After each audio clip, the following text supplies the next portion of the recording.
اس میں بہت فائدہ ہے، اور وہ حضرت ابراہیم ادہم کا قصہ ہے۔ ابراہیم ادہم ایک بادشاہ تھا، اور اللہ تعالیٰ نے جب یہ چاہا کہ اس کو اس دنیاوی بادشاہت سے نکال کر اس کو آخرت کا ایک فکر مند انسان بنائے، اور اس کو یعنی ملک دنیا سے نکال کر ملک عشق کا بادشاہ بنائے، تو ان کے متعلق لکھا ہے کہ ایک دفعہ وہ اپنے مکان کے کی بالائی منزل میں تھے، اچانک ان کے سامنے کوئی آدمی کچھ لوگ ظاہر ہو گئے۔ تو اس نے ان سے پوچھا کہ بھائی تم لوگ یہاں کیا کر رہے ہو؟ انہوں نے کہا کہ ہمارے کچھ اونٹ گم ہو گئے ہیں، ہم ان اونٹوں کو ڈھونڈ رہے ہیں۔ تو ابراہیم ادہم نے ان سے کہا اگر آپ کے اونٹ گم ہو گئے ہیں تو بادشاہ کے محل خانے پر میں وہ کہاں ملیں گے؟ تو مولانا رومی رحمۃ اللہ علیہ یہاں پر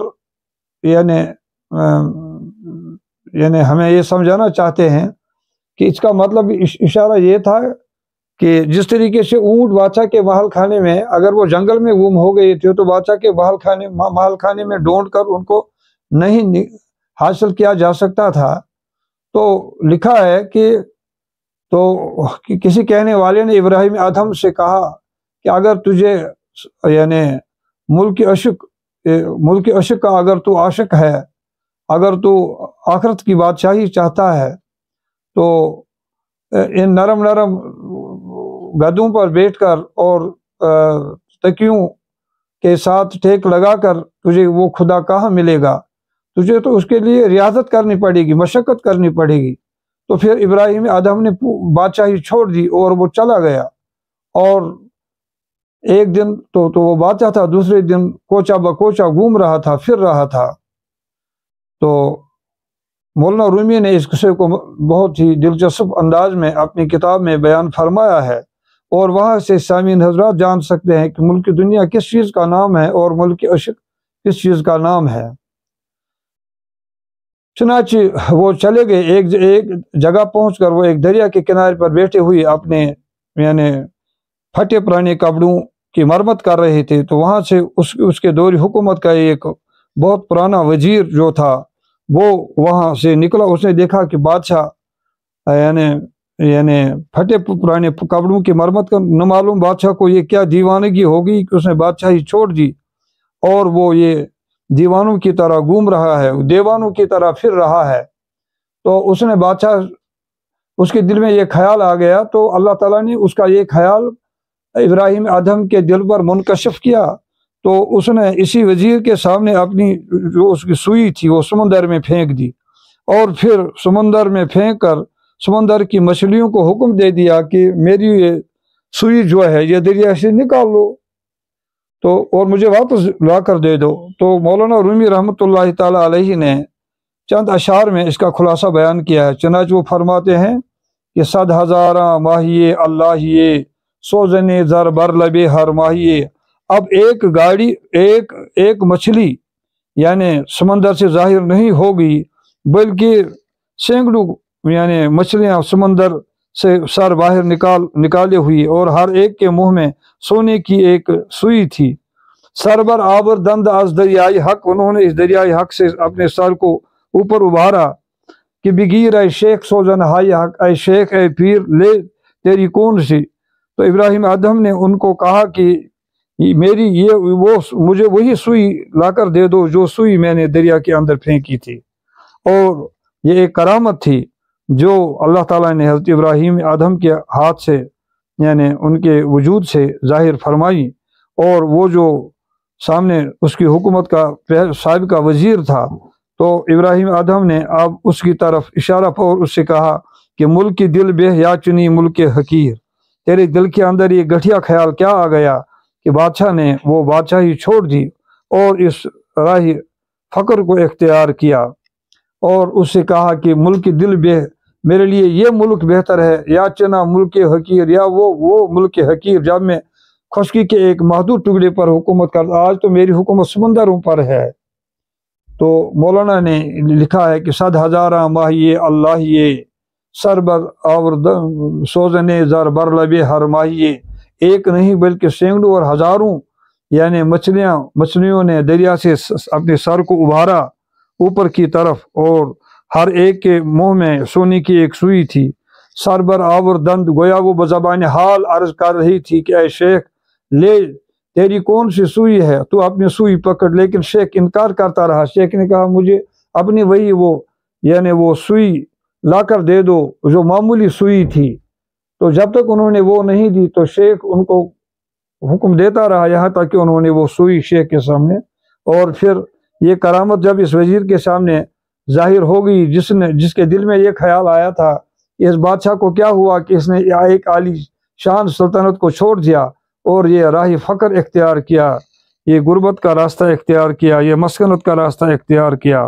تو اب اس نے اس کو مخاطب ہو کر فرمایا ملک کی دل بے یاد چنی ملک حقیر، اب میرے لیے یہ ملک بہتر ہے یا وہ ملک جب میں خشکی کے ایک محدود ٹکڑے پر یعنی میرا حکم چلتا تھا، آج تو میرا حکم سمندروں پر بھی چلتا ہے، اتنی مچھلیاں میرے ایک حکم پر یعنی یہ کام کرنے لگی۔ تو وہ وزیر دل ہی دل میں شرمندہ ہو گیا، تو پھر وہ بھی خدا کا ایک سچا پکا عاشق بن گیا۔ تو یہ مثال ہے، ان مثالوں کے ذریعے سے مولانا ہمیں یہ سمجھانا چاہتے ہیں کہ کیا وجہ ہے کہ اللہ کے پاک باز بندوں نے ملک دنیا کو چھوڑا اور ایک دوسرے ملک کی تلاش میں وہ لگ گئی جس کا نام مثنوی کے مطابق ملک عشق ہے، اور ملک عشق جو ہے وہ ملک لازوال ہے۔ ملک دنیا کے متعلق وہ فرماتے ہیں ملک دنیا تن پرستاں راہ حلال، ہم یہ ملک دنیا جو ہے یہ تن پرستوں کے لیے حلال ہے، ہم نے یہ ملک انہی کے لیے چھوڑا ہے۔ ماں غلام ملک عشق باقی رہے ہم لوگ، ہم تو ملک عشق کے غلام ہیں، اور ملک عشق وہ ملک ہے جو ملک لازوال ہے، جس کو زوال آنے والا نہیں ہے۔ تو ان باتوں سے پتہ چلتا ہے کہ عاشق لوگ جو ہوتے ہیں وہ مسکنت کا طریقہ کیوں اختیار کرتے ہیں۔ ان کو اللہ تعالیٰ ایک ایسی دولت سے نوازتا ہے جس کے سامنے انہیں ہفت اقلیم کی دولت بھی معمولی معلوم ہوتی ہے، اور وہ اس بات پر فخر کرتے ہیں کہ اللہ تعالیٰ نے اس ملک کی گدائی ہمیں عطا فرمائی، اور وہاں کی گدائی کے وہ خریدار ہوتے ہیں، اور دنیا کی یہ ظاہری بادشاہی جو ہے تو وہ اس کو ترک کر دیتے ہیں۔ اور مولانا رومی کا شعر ہے ملک دنیا تن پرستاں راہ حلال، خلاصہ قصے کا یہ ہے کہ یہ دنیائی ملک جو ہے یہ تن پرستوں کے کو ہی حلال رہے۔ ماں غلام ملک عشق الہام، ملک ایک دوسرے ملک کے غلام ہیں اور اس کو ملک عشق کہتے ہیں، اور ملک عشق جو ہے وہ ملک لازوال ہے۔ اب ان ساری باتوں کو سمجھنے کے لیے مولانا نے اسی مثنوی شریف میں ایک مختصر سا قصہ منظوم انداز میں پیش کیا ہے لیلا کا اور اس وقت کے بادشاہ کا۔ ایک دفعہ بادشاہ وقت نے لیلا کو بلایا اور اسے کہا گفت لیلا را خلیفہ کہاں توئی قصد مجنون شد پریشان ہو گئی۔ اس نے لیلا سے پوچھا کیا تو ہی وہ لیلا ہے جس کے لیے تو یعنی مجنون پریشان ہوا؟ از ہما خوبات تو افزون نیستی، تو عام عورتوں سے زیادہ خوبصورت نہیں ہے۔ گفت خاموش چون تو مجنون نیستی، اس نے خلیفہ سے کہا ارے خاموش رے، تجھے میرا حسن اور جمال کیا نظر آئے گا جب تو مجنون نہیں ہے۔ لیلا کو سمجھنے کے لیے مجنون کی آنکھیں ہونی چاہیے۔ اسی طریقے سے اللہ کے جو اولیاء اللہ ہیں، پاک باز بندے ہیں، ان کو سمجھنے کے لیے وہ آنکھ ہونی چاہیے، وہ باطنی نگاہ ہونی چاہیے جن کے ذریعے سے ان کو پہچانا جا سکتا ہے۔ اور مولانا اس بات کی طرف پر زور دیتے ہیں کہ دنیا کے لوگ اکثر اس لیے غافل ہو گئے، انہوں نے انسانی ڈھانچے میں اللہ کے پیارے بندوں کو دیکھا لیکن وہ ان کے اندر کے حال سے بے خبر تھے کہ اللہ تعالیٰ نے ان کو اندر سے کون سی سلطنت عطا کی تھی، اس لیے وہ ان کے راز کو نہیں بھانپ سکے۔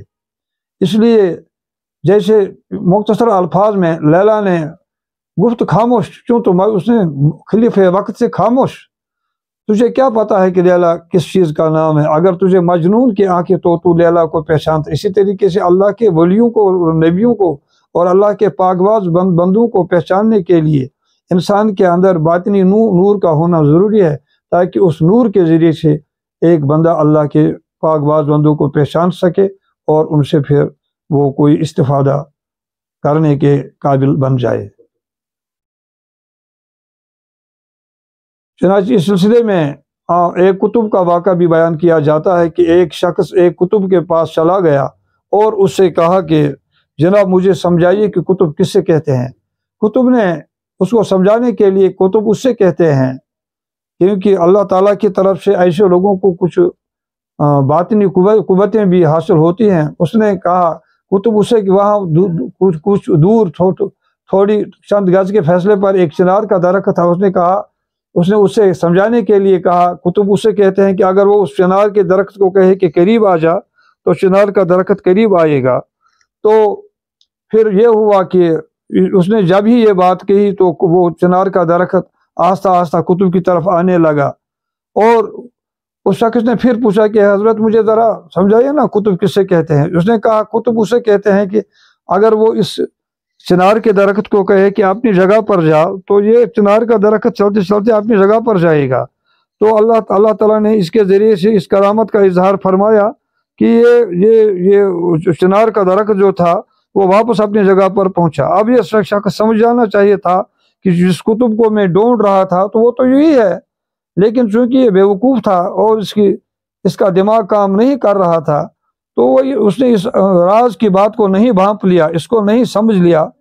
تو پھر پوچھا کہ حضرت مجھے بتائیے کہ ذرا کتب کی تعریف اچھے ڈھنگ سے کیجیے۔ اس نے کہا کتب اسے کہتے ہیں کہ اگر وہ کہے کہ یہاں پر ایک شیر گیب سے پیدا ہو جائے تو شیر گیب سے پیدا ہو سکتا ہے۔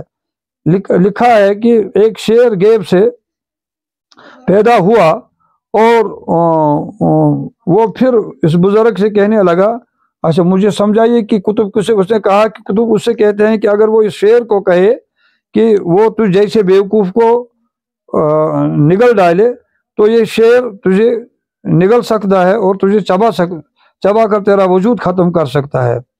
تو یوں ہی اس نے یہ کہا تو شیر آیا اور اس نے اس کا کام تمام کر دیا، لیکن وہ بیوقوف پھر بھی نہیں سمجھ پایا۔